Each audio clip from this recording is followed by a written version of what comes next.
So ninth class, in this video we are going to start a new topic, which is topic 4.3, resolution of forces. We have already covered the background of this topic that was given in this table, and now we are going to focus on the topic itself. So what is meant by resolution of forces?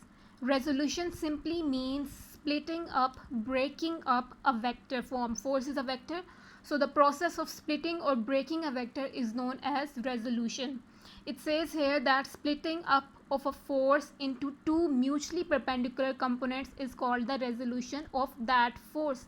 So if we are considering a force, we will split up, we will break up that force into such components that are mutually perpendicular to each other. That means the angle between those components will be equal to 90 degree, and if we do that, then this process is known as a resolution of force. So what is meant by perpendicular components? Consider this here, this is a force given, and as you can see here that this force is not in a particular direction. It is not in the east direction, it is not in the west direction, neither it is in north, south or north direction. That means it is somewhere in between those directions. And if you remember the coordinate system, you will know that this lies somewhere between north and east. If you try to place this force on the coordinate systems of x and y axis, you will know that this will be in a form like this. So you will take the tail of this vector force and you will place it at the origin of this coordinate x and y axis. This is known as origin and it is represented by capital O. So when you do that, you will notice that this force is covering some distance in the x-axis and it is also covering some distance in the y-axis. If the force was just like this, lying flat on the x-axis, then we will say that it had only covered distance in the x-axis. If the force was lying like this, flat on the y-axis, then you would say that it has only covered the distance in y-axis direction. But as you can see here that it is lying somewhere in between x-axis and y-axis, then that means it has covered distance in both x-axis and the y-axis. So now we will have to find how much distance has it covered in the x-axis and how much distance has it covered in the y-axis. I'm using the word distance, but it is not the literal meaning. We are just seeing how much is the component of this force in the x-axis and how much is the component of this force in the y-axis. So in order to do that, what you will do is you will consider this head of the force, and from this head you will draw two perpendicular lines.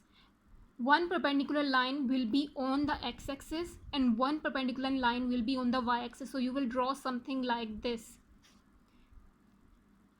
That goes, this line will be perpendicular to the x-axis. Why? Because it is making a 90 degree angle with the x-axis, and you will draw one line that is perpendicular to the y-axis because it is making an angle of 90 degree with the y-axis. So now if you follow these lines, you will find out how much is the component in the x direction and how much is the component in the y direction. Students, if you remember in your second chapter, you studied that if we are to find the distance covered by a certain object, then we consider the area underneath the graph. So consider this as your graph line. If you want to find the components x and y axis, then you will have to consider the area under the graph.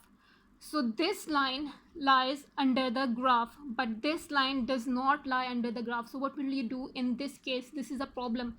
What you will do is that you will see that this line that is perpendicular on the y-axis is completely parallel and equal to this line starting from here to here.